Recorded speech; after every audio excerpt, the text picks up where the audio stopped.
YCP కీలక నేత MP Vijayasai Reddy ఢిల్లీలో మీడియాతో మాట్లాడుతూ చంద్రబాబు మీద నిప్పులు చెరిగారు.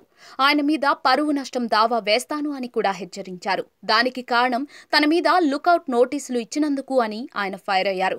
తన పరువుకు భంగం కలిగించి తన ఇమేజ్ ని దెబ్బతీసే విధంగా బాబు వ్యవహరిస్తున్నారు అని విజయసాయిరెడ్డి మండిపడ్డారు. బాబుకు పాలన చేతకాక ఇలాంటివి చేస్తున్నారు అని ఆయన అంటున్నారు. కాకినాడ పోర్టులో అక్రమాలు జరిగాయని అంటున్నారని, తనను మధ్యలోకి తెచ్చి లుకౌట్ నోటీసులు ఇవ్వడమేంటి అని ఆయన ప్రశ్నించారు. నిజంగా అక్కడ అవినీతి అక్రమాలు బయటపడాలి అంటే సిబిఐ విచారణకు ఆదేశించాలని ఆయన డిమాండ్ చేశారు. ఈ సందర్భంగా ఆయన చంద్రబాబు, లోకేష్ల మీద విరుచుకు పడుతూనే అదే సమయంలో పవన్ కళ్యాణ్ ని మెచ్చుకునేలా మాట్లాడారు. ఏపీలో పాలన చేయాలి అంటే బాబు, లోకేష్ల కంటే కూడా పవన్ బెస్ట్ లీడర్ అవుతారు అని కితాబిచ్చారు. మరి పవన్ ని సడన్ గా విజయసాయిరెడ్డి ఎందుకు పొగిడారు అన్నదే చర్చనీయాంశంగా మారింది. గతంలో ఒక ఇంటర్వ్యూలో కూడా ఆయన తాను పవన్ ని విమర్శించకపోవడానికి కారణం ఆయన తనకు మిత్రుడు అని చెప్పుకొచ్చారు. ఇప్పుడు చూస్తే పవన్ బెస్ట్ అంటున్నారు. దాంతోనే ఇది ఒక వైరల్ గా మారుతోంది.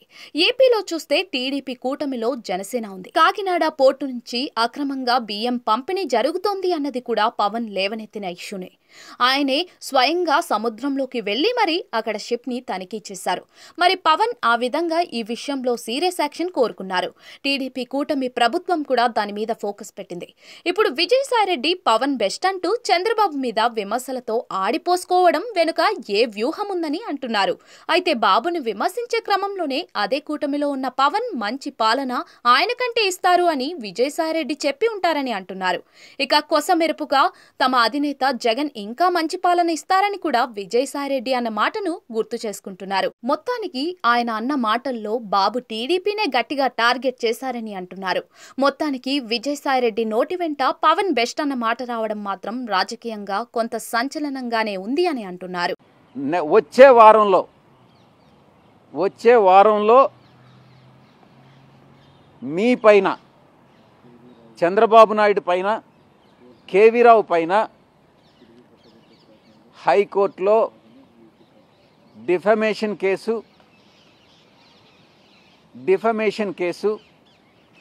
నా మీద ఎక్కడైతే ఒక పార్లమెంటు సభ్యుడిగా ఈరోజు నేను